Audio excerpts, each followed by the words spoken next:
RFM, la chronique du jour.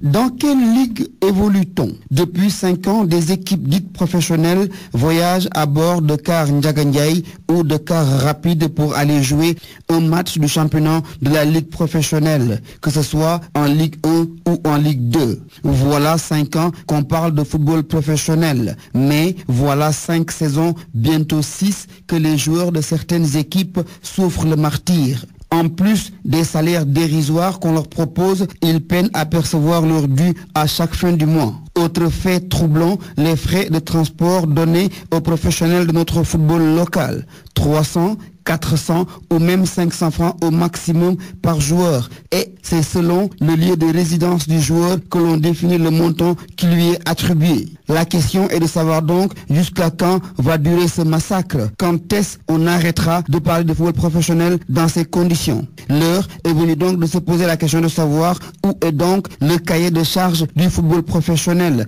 Pourquoi n'y a-t-il pas de sanctions de la part de la ligue professionnelle depuis le début? Dans un pays dit normal et de droit, quand des dirigeants prennent la responsabilité de passer de l'amateurisme au football professionnel, ils doivent au préalable présenter des garanties attestant de la disponibilité des fonds devant servir à la réalisation de ce projet. L'heure est donc venue pour la Fédération sénégalaise de football, le ministère des Sports, mais également celui du Travail, de s'ériger en sentinelle afin d'éviter des dérives. Après 5 ans d'apprentissage, que ceux qui ont donc les moyens de leur politique existent.